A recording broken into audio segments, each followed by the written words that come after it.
The meeting hall floated in empty space between the stars. Inside, aliens from 400 different worlds sat in their special chairs. They were talking about Earth again. They had been talking about Earth for a long time now. Zekthor stood up. His body was made of something like crystal that caught the light.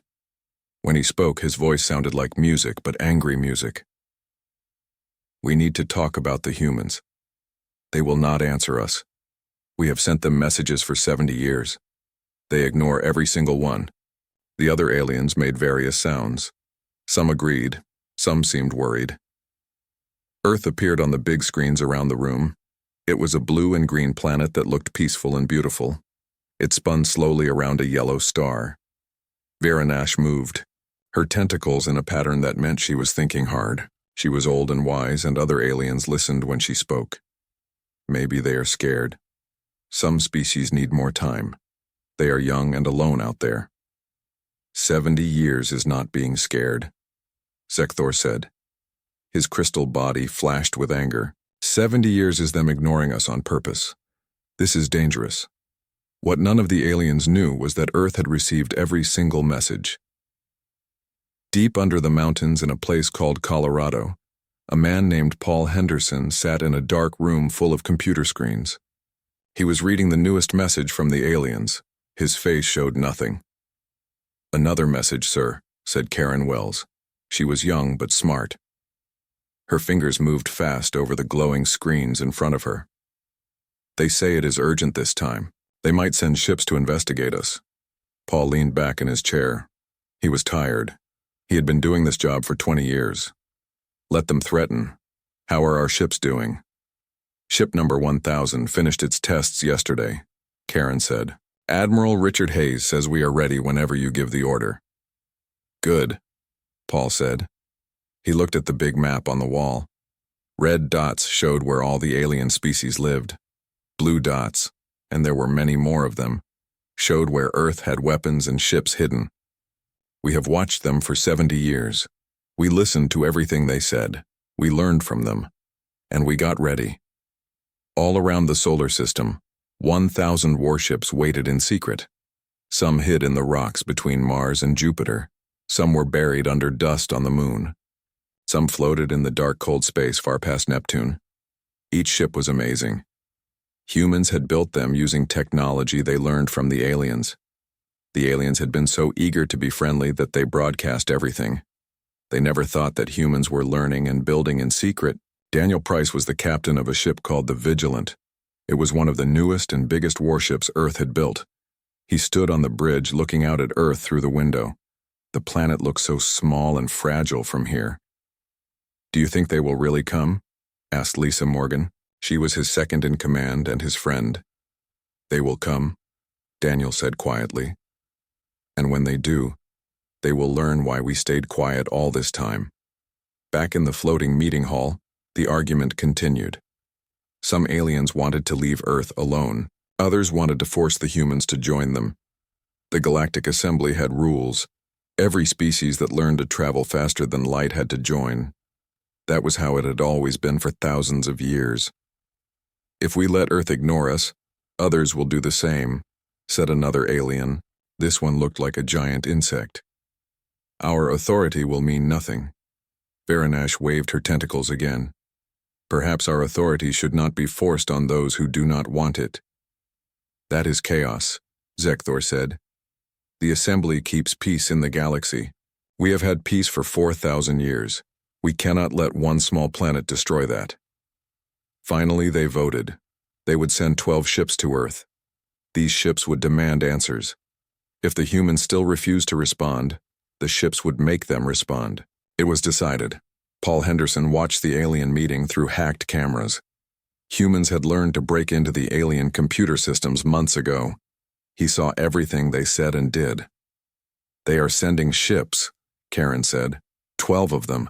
They will be here in 3 weeks. Paul nodded slowly. Good. It is time. Send the message to Admiral Hayes. Tell him to prepare the fleet. When the aliens arrive, they need to see what we have built. Richard Hayes was on a ship called the Retribution. It was the biggest warship humans had ever built. When he got the message from Paul, he smiled. It was not a nice smile.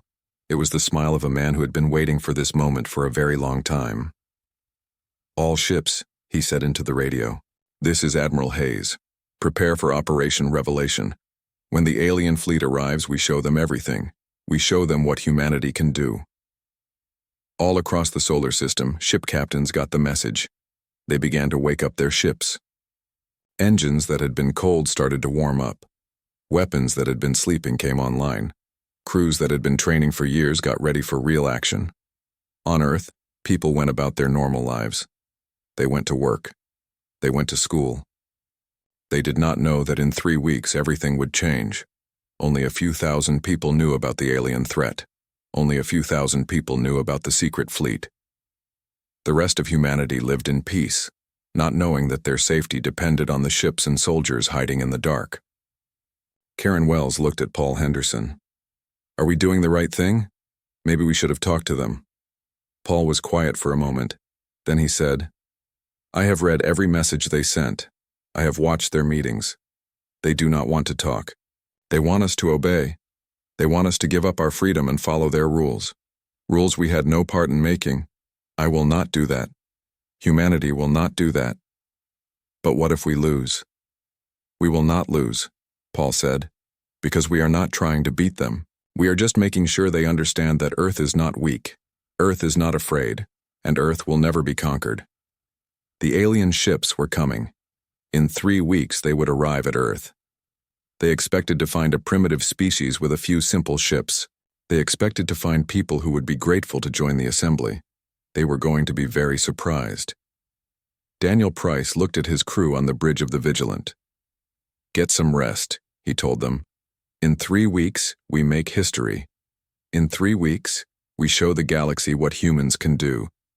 The countdown had begun. Earth had stayed silent for 70 years. Soon, Earth would speak, and the galaxy would have to listen. The alien fleet came out of hyperspace at the edge of the solar system. 12 ships appeared where there had been nothing before. Each ship was different because each one came from a different alien species. Their hulls shined in the light of the distant sun. They looked powerful and confident. Commander Thexvor was in charge of the fleet. He was a member of a species called the Korath. His people had done this job many times before. They had visited 100 primitive planets and made them join the assembly. This was supposed to be easy. "Scan the area," Thexvor ordered. He sat in a chair that fit his large body. His scales were green and reflected the lights of the control panels around him. The officer at the scanning station looked confused. His eyes went wide. "Commander, I am seeing a lot of military equipment. There are weapon platforms in orbit around the planets. There are satellites with guns. There are defensive systems everywhere. This is much more than we expected from such a young species." Thexvor felt surprised, but he did not show it. "They have been busy. Send them a message." The communication officer pressed buttons and sent out a signal on all frequencies. "People of Earth, we represent the Galactic Assembly. You have not responded to our diplomatic messages. We are here to make contact and to help you understand your obligations as a spacefaring species." Suddenly, every screen on every ship lit up. A human face appeared. It was a woman with short dark hair and gray eyes that looked hard and cold. "Galactic Assembly Fleet, this is Director Helen Carter of Earth Defense Command. You are entering restricted space. Turn back now." Thexvor felt anger rise in his chest. How dare this primitive speak to him this way? "We are a diplomatic mission. We operate under the authority of the Galactic Assembly.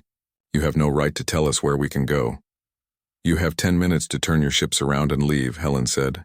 Her voice was calm but firm. "This is your only warning." The screen went black. Thexvor's scales turned a darker green. He was very angry now. "How dare they speak to me like that?" "Move forward. We will establish orbit above their home world.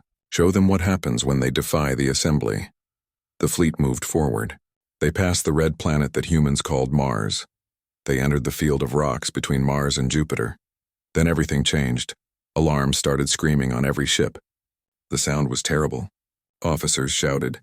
Screens flashed red warnings everywhere. "What is happening?" Thexvor demanded. "Contacts," the sensor officer yelled. "Hundreds of them. No, thousands of them. Ships are appearing everywhere. That is impossible." But it was not impossible. It was real. From behind asteroids, ships emerged. From under the dust on the moon, ships rose up. From the dark, empty spaces far from the sun, ships appeared. 1,000 warships. Each one had weapons that glowed with power. Each one had shields that shimmered in the darkness. Each one looked deadly and ready for war. Richard Hayes stood on the bridge of the Retribution. He watched the alien fleet on his screens. They looked small now. 12 ships against 1,000. All ships, formation Omega. Let them see what they are facing. The human fleet moved like a single living thing. Ships that had practiced together for years took their positions. The formation was perfect. It was beautiful and terrible at the same time. The aliens could see immediately that this was not a group of primitive ships flown by people who barely understood space travel. This was a real military force. This was power. On the alien flagship, HFY felt cold fear for the first time in his life. How is this possible? They are less than 100 years into space travel. They should have simple ships, basic weapons. "Commander, we should leave," said the tactical officer. His voice shook. "We are outnumbered 100 to 1. Pride and fear fought inside HFY's mind. The assembly had never retreated from primitives, never. But these did not look like primitives. "We represent the Galactic Assembly," HFY said, trying to sound brave. "We cannot show weakness." A new face appeared on the screens. This one was a man with gray hair and hard eyes that had seen many battles. "Commander HFY, I know your name. I know everything about your ships. I know what weapons you have. I know how strong your shields are. For 70 years we have been watching you. We have been learning. We have been preparing for this day. You cannot stand against the whole assembly," HFY said. His voice did not sound as strong as he wanted it to. "We do not need to fight the whole assembly," the human said. His name was Richard Hayes, and he spoke like a man who knew about war. "We just need to make attacking Earth cost more than you are willing to pay. You came here with 12 ships to threaten us. We have 1,000 ships to make sure you understand your mistake. This is an act of war." HFY shouted. "No," Richard said. His smile was cold. "This is a lesson. Go back to your assembly. Tell them that Earth does not want to join their councils. Tell them we will defend ourselves against anyone who threatens us. Tell them we stayed silent not because we were afraid, but because we were getting ready for the day you showed your true nature." Every human ship locked weapons onto the alien ships. 1,000 targeting systems painted the 12 alien vessels. The aliens could see on their screens that they were about to die. HFY's hands shook. He had two choices. He could fight and die, or he could retreat and live with shame. It was not really a choice at all. "All ships, retreat. Full speed. Get us out of here." The alien fleet turned around. They ran away as fast as their engines could push them. They jumped into hyperspace and disappeared. Not a single shot had been fired. There was no need. Richard Hayes allowed himself a small smile. "Phase 1 is complete. Now prepare for Phase 2, sir?" asked Greg Foster, the young officer at the communication station. "They will be back," Richard explained. "Next time they will bring a bigger fleet. A much bigger fleet. And when they come, we will be ready to talk. Really talk. As equals." On Earth, Paul Henderson watched everything from his command center. "It worked," Karen Wells said. She sounded relieved. "Of course it worked," Paul said. "They came expecting to find children playing with toys. They found a military that has been preparing for 70 years. Now the real challenge begins. Now we have to convince them to accept us as we are." In space, the human fleet maintained its formation. They would stay on alert for weeks or maybe months. The aliens would talk among themselves. They would argue and debate. And eventually they would come back. Daniel Price spoke to his crew on the Vigilant. "Good work, everyone. But stay ready. This was just the beginning." The emergency meeting of the Galactic Assembly was chaos. Aliens shouted at each other in hundreds of different languages. The translation computers could barely keep up. Everyone was angry or scared or both. Zekthor's crystal body flashed with bright, angry colors. "They humiliated us. A species that has barely been in space for 100 years had a fleet bigger than ours. They made our investigation ships run away like frightened children." Viranash tried to calm everyone down. Her tentacles waved in patterns that meant peace and patience. "Please, we must stay calm.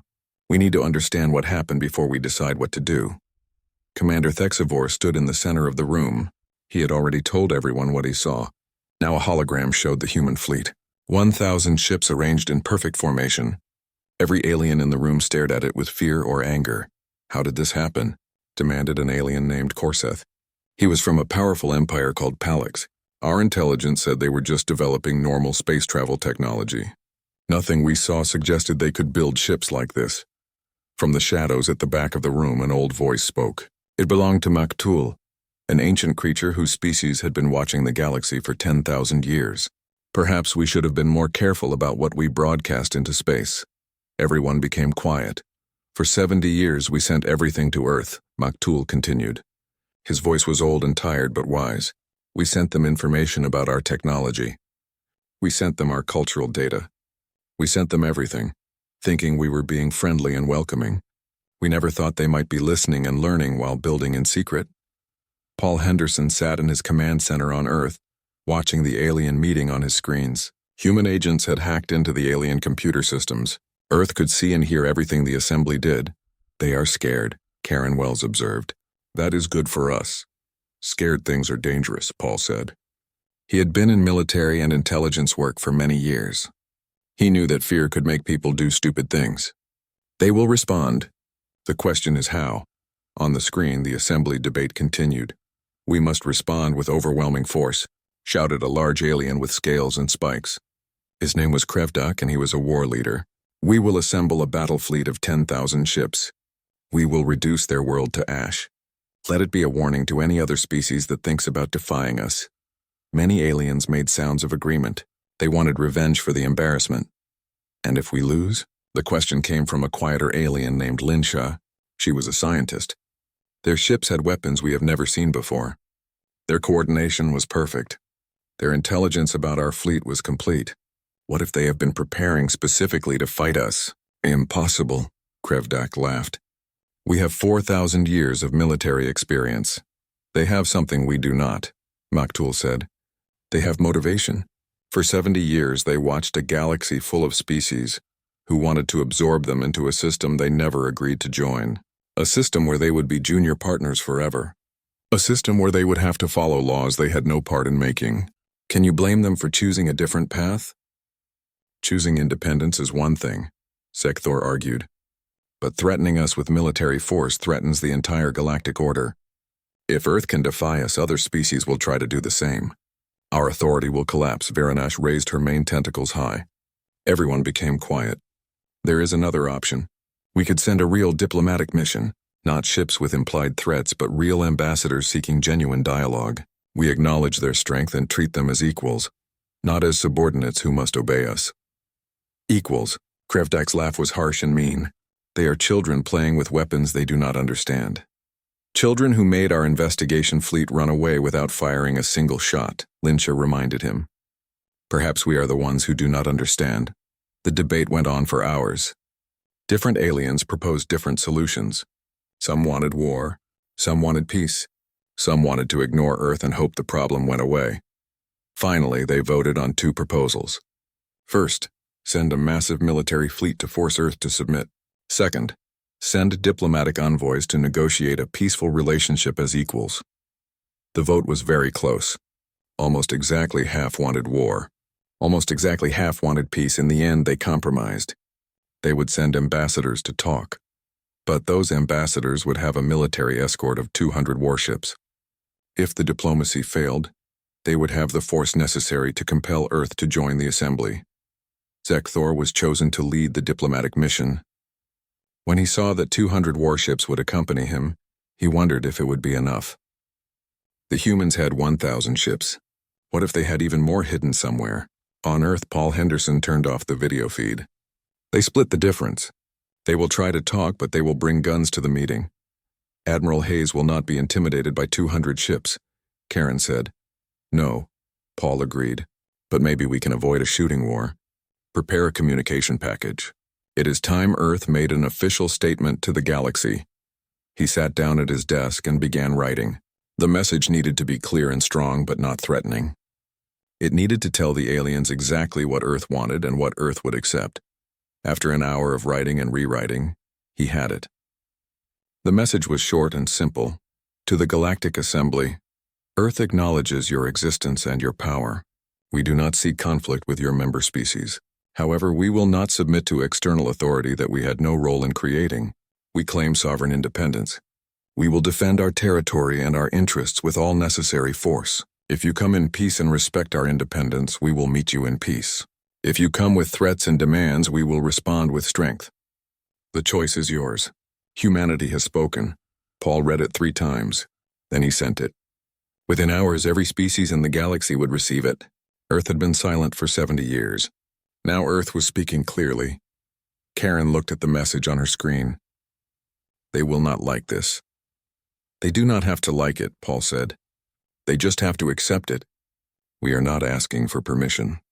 We are informing them of reality. Earth is independent. Earth will remain independent. They can accept that peacefully, or they can try to change it with force. Either way, the outcome will be the same. In space, the human fleet waited. Daniel Price looked at the stars and wondered what would happen next. Would there be war? Would there be peace? Would there be something in between? Whatever comes, he said to Lisa Morgan, we are ready. We are ready, she agreed. The galaxy was changing. For 4,000 years, the Assembly had controlled everything. Every species that reached the stars had joined them. It had been the natural order of things. Now Earth had broken that order. Now Earth stood alone, armed and defiant. The galaxy would have to adapt to this new reality. The question was how much blood would be spilled before the adaptation was complete. The Assembly diplomatic fleet arrived at the coordinates Earth had specified. They were not meeting in the solar system. Instead, they were meeting in empty space 3 light-years away from Earth's sun. It was neutral territory where no one had an advantage. Ambassador Zekthor had never felt so nervous. 200 warships escorted his diplomatic vessel. They were some of the best ships in the Assembly fleet. But somehow they felt inadequate. They felt like they were not enough. Earth's fleet was already there waiting. Not 1,000 ships this time.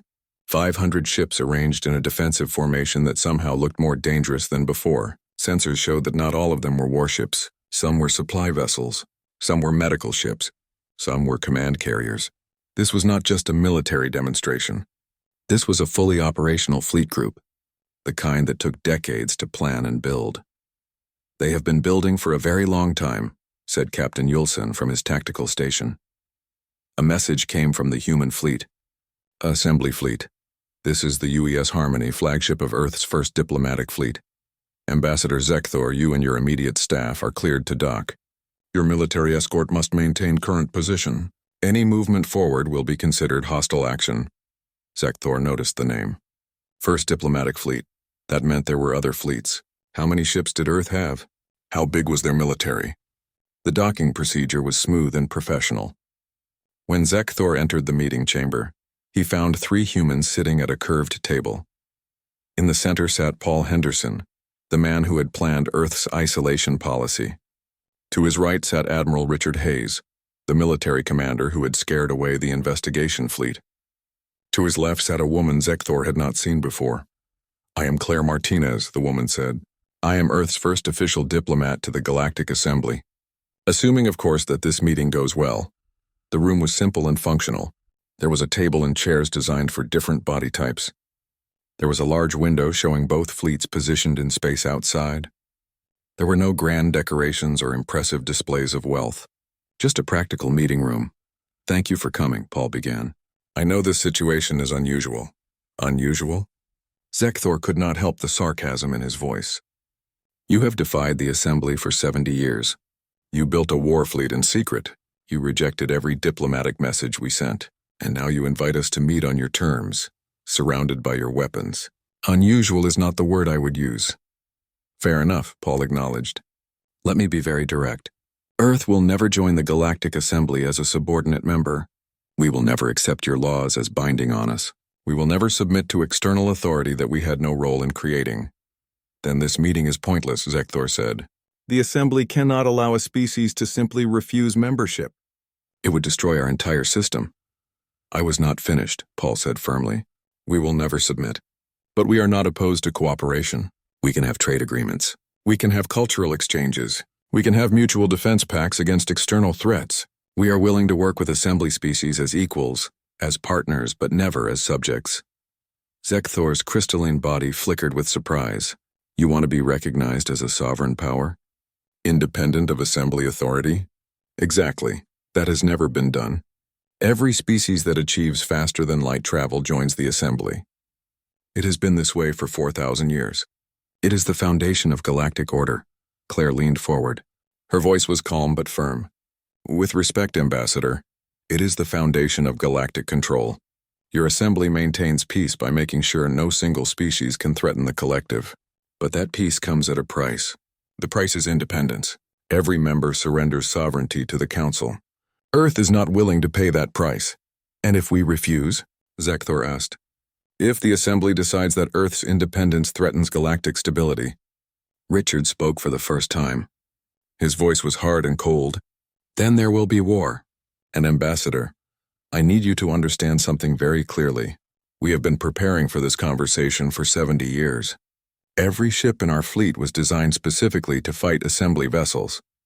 Every weapon system is optimized to penetrate your shields. Every tactical doctrine is built around defeating assembly battle groups. You cannot defeat the entire assembly, Zekthor protested. We have thousands of worlds. We have millions of ships. We have resources you cannot imagine. We do not need to defeat the entire assembly, Richard replied. We only need to make the cost of conquering Earth higher than any prize is worth. How many ships are you willing to lose, Ambassador? How many soldiers will die? How many years will you fight? Because I promise you this, we will make you bleed for every inch of our territory. We will make you pay a price so high that you will regret ever threatening us. Silence filled the room. Zekthor felt the weight of those words. This was not empty boasting. This was a promise from a man who meant every word. Paul broke the silence with a heavy sigh. But that is madness, is it not? We do not want war. You do not want war. The cost would be terrible for both sides. So let us find another way.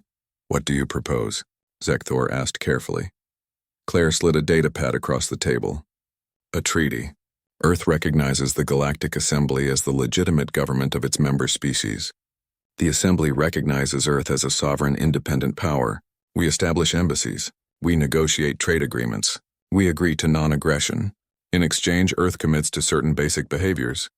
We will not engage in conquest of other worlds. We will not commit genocide.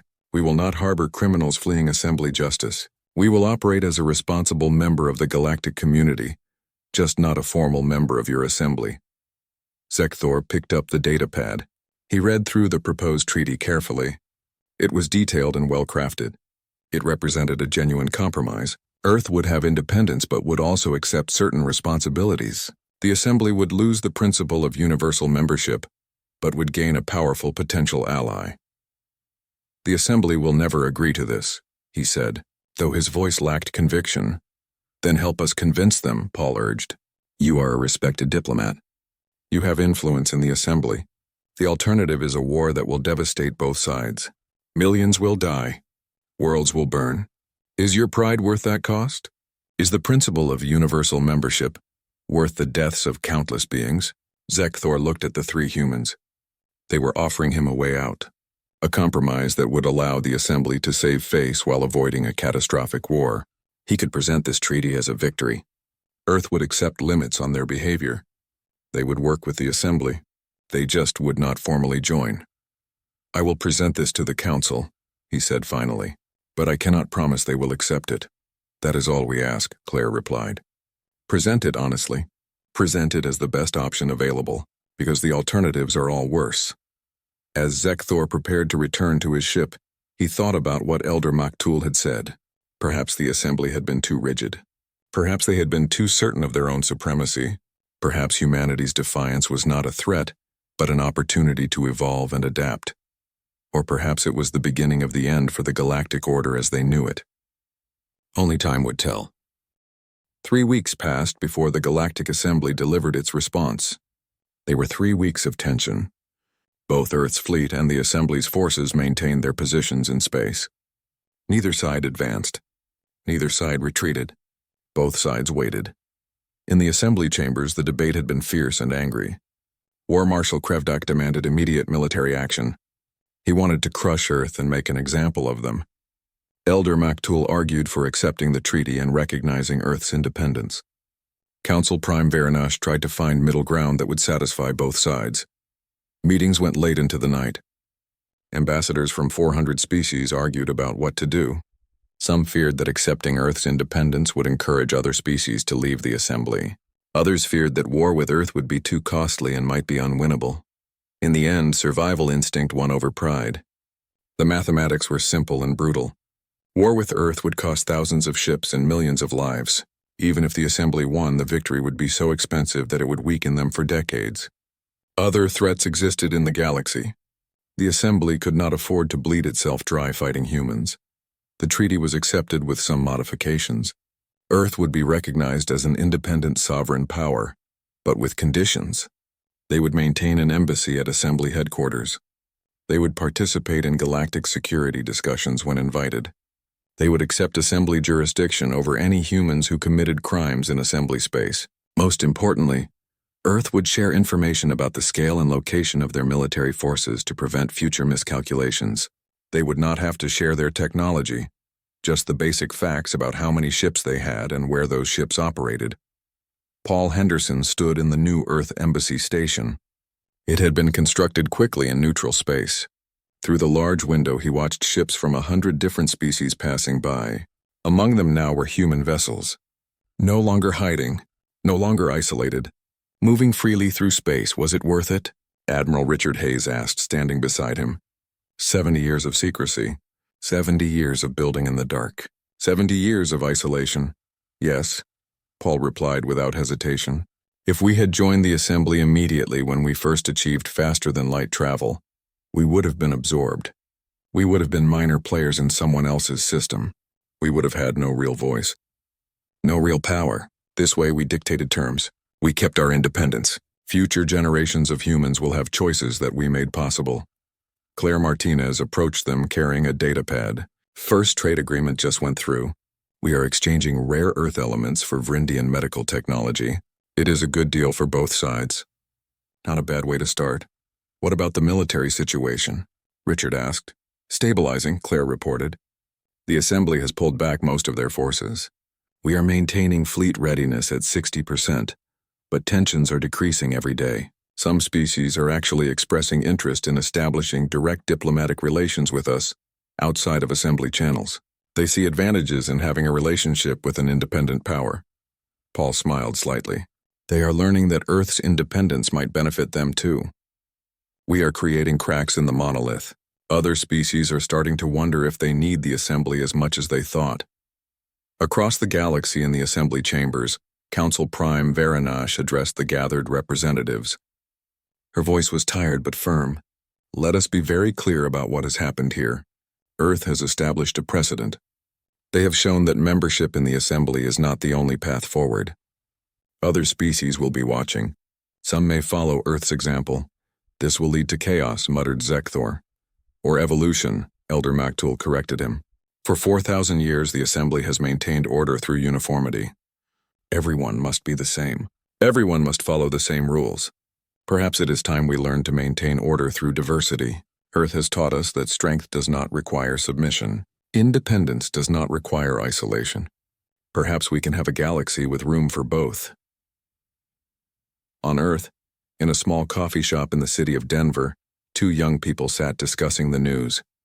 Lieutenant Greg Foster had recently returned from fleet duty. His friend Nancy Wells was a scientist who studied alien life. She was preparing for humanity's first cultural exchange program with alien species. Do you think it will last? Nancy asked. The peace, I mean. Greg thought about the question while sipping his coffee. I think it will hold because neither side can afford for it to fail. The assembly is too big and too powerful to destroy completely. Earth is too determined and too well armed to conquer. War would hurt both sides terribly. So yes, the peace will last. But the galaxy is different now. Different how? More complicated, more dangerous, but also more free, Greg smiled. We are not part of their assembly, but we are part of the galaxy now.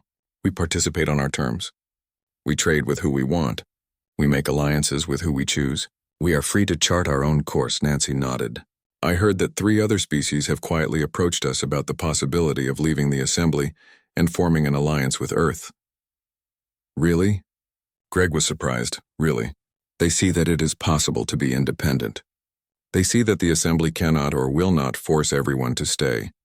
The idea is spreading. Humanity had skipped every galactic assembly meeting. They had ignored every invitation. They had built a fleet in silence and secrecy. When they finally emerged, it was not as supplicants begging for membership. It was as a sovereign power demanding respect and recognition. The galaxy would never be quite the same again. On the bridge of the UES Vigilant, Captain Daniel Price looked at star charts showing human territory, assembly space, and the vast unexplored regions beyond both. Commander Lisa Morgan stood beside him looking at the same charts. "What do you think comes next?" she asked. "Exploration," Daniel said thoughtfully. "We have spent 70 years preparing for war. Now we can spend time exploring, learning, growing.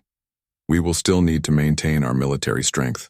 The galaxy is a dangerous place, but we can do more than just prepare for threats. We can discover. We can create. We can build. No more hiding in the shadows." "No more hiding," Daniel agreed. "Humanity walks in the light now. We interact with other species as equals, as we always should have been allowed to do." The 1,000 warships that had secured Earth's independence remained on alert. They were spread throughout the solar system and beyond. Some patrolled the outer edges of human territory. Some guarded important locations. Some were held in reserve for emergencies. They were a reminder and a promise. Earth would never be conquered. Earth would never submit. Earth would forge its own path among the stars. And the galaxy, whether it liked it or not, would have to accept humanity as they were. Defiant when threatened, cooperative when respected, independent, free, and determined to remain that way forever. Paul Henderson looked out at the stars one more time. He was old now. He would retire soon. Younger people would take over the work he had started. But he had accomplished what he set out to do. Earth was free. Earth was safe. Earth was independent. That was enough. That was everything. 5 years had passed since Earth and the Galactic Assembly signed the treaty. The galaxy had changed in ways nobody had predicted. Earth's embassy station had grown into a small city in space. Thousands of humans lived there now. Diplomats negotiated agreements. Traders made deals. Scientists exchanged information. It had become a busy hub of activity, connecting humanity with dozens of alien species. Claire Martinez was now Earth's senior ambassador. She sat in her office reviewing reports from across the galaxy. The news was interesting and sometimes surprising. 7 species have now left the assembly and formed independent governments, her assistant told her. They all cite Earth's example as their inspiration. Claire smiled. "The assembly must be furious." "They are. But what can they do? They cannot fight everyone. And the species that left are all maintaining peaceful relations with former assembly members. They just want independence, not isolation." In the assembly chambers, the mood was grim. Zekthor stood before the council, looking older and more tired than before. "The situation continues to deteriorate. 3 more species have announced they are considering withdrawal from the assembly. Our authority is crumbling." "This is what happens when we show weakness," Krevdak growled. "We should have crushed Earth when we had the chance. And lost how many ships?" Elder Maktul asked quietly. "How many lives?" "The humans were ready for war. We would have bled ourselves dry trying to conquer one planet. Better a costly victory than this slow dissolution," Krevdak argued. Varanash waved her tentacles for silence. "We are not dissolving. We are adapting. Yes, some species have chosen independence, but most have stayed. And even the species that left still trade with us, still cooperate with us on security matters, still participate in cultural exchanges. We have lost formal authority over them, but we have not lost them entirely." "That is not good enough," Zekthor said. "Perhaps it has to be," Maktul replied. "The universe changes. We can change with it or we can die clinging to old ways. I prefer to change." On Earth, humanity was experiencing a golden age. Trade with alien species brought new technologies and new ideas. Human scientists worked alongside alien researchers on projects that benefited everyone. Human artists created works inspired by alien cultures. Human businesses found new markets across the stars. But the military remained vigilant. Richard Hayes had retired, but his replacement, Admiral Kevin Stone, maintained the same philosophy. Peace through strength, cooperation through mutual respect. Never again would Earth be vulnerable. "How is the fleet modernization program going?" Kevin asked his staff during a morning briefing. "Excellent, sir," replied his intelligence officer, Commander Beth Clark. "We are incorporating technologies we have gained through trade agreements. Our new ships are 30% more efficient and 40% more powerful than the original designs. Good. And our intelligence network? Growing. We have assets in most major assembly worlds. We also have relationships with the independent species. Information flows freely. We will not be surprised again. Kevin nodded. The lesson of the past 70 years had been learned well. Knowledge was power. Preparation was survival. Vigilance was the price of freedom. Daniel Price was now an admiral himself. He commanded Earth's second exploration fleet. His mission was to explore regions of space beyond assembly territory. Humanity was expanding not through conquest but through exploration and colonization of empty systems. We have found another habitable planet, Lisa Morgan reported. She was his second in command still after all these years. No intelligent life. Rich resources. Good potential for colonization. Market for survey, Daniel ordered. We will need new worlds as our population grows. Do you ever think about how different things might have been? Lisa asked. If we had joined the assembly 70 years ago? Sometimes, Daniel admitted. We would probably be just another species among hundreds, following rules we did not make, living according to someone else's plan for the galaxy. Instead, we are free to find our own way. Do you think we made the right choice? History will judge, Daniel said. But I think so. Freedom is worth the risks we took. Back on Earth, Paul Henderson was truly retired now. He lived in a small house in the mountains where he had once worked in the secret command center. That facility was now a museum, open to the public, showing how humanity had prepared for its emergence onto the galactic stage. He received visitors sometimes, young officers who wanted to hear stories, historians who wanted to understand decisions, diplomats who sought advice. He welcomed them all. One day, Karen Wells came to visit. She had risen to become director of Earth's intelligence services. I wanted to thank you, she said, for everything you did, for having the courage to keep Earth independent. I just did what seemed necessary, Paul said. Others did the real work. The engineers who built the ships, the soldiers who trained for a war that thankfully never came, the diplomats who negotiated the peace. I just made some decisions. Important decisions, Karen insisted.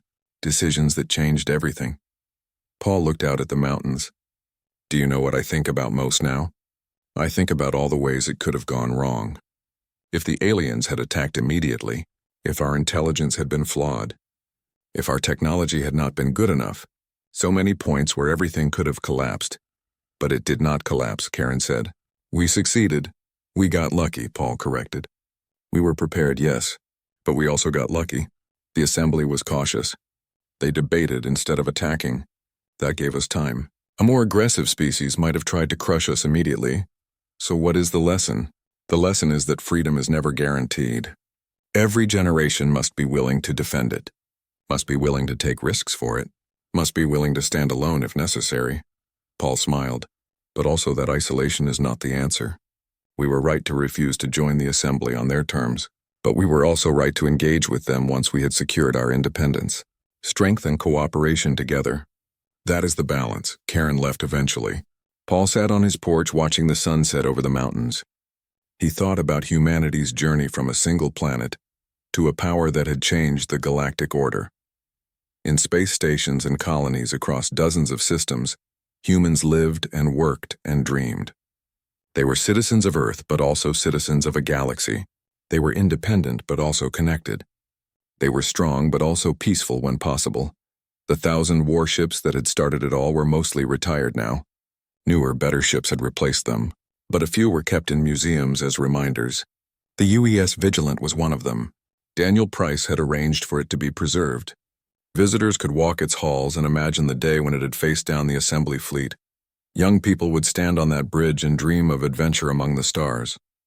Some would join the fleet. Some would become explorers. Some would become diplomats or traders or scientists. All of them would inherit the freedom that their ancestors had fought to secure.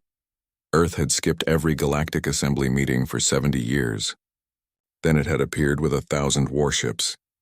Not to conquer, not to threaten, but to establish once and for all that humanity would determine its own destiny. And now, 5 years later, the bet had paid off. Earth was free. Earth was prosperous. Earth was respected. The galaxy had learned to live with an independent humanity. And humanity had learned to live in the galaxy without losing itself. It was not a perfect ending. Challenges remained. Tension still existed. The future was uncertain. But it was a good ending, maybe even a great one. Paul Henderson closed his eyes and smiled. His work was done. The next generation would carry the torch forward, and he could rest knowing that he had helped give them a galaxy of possibilities.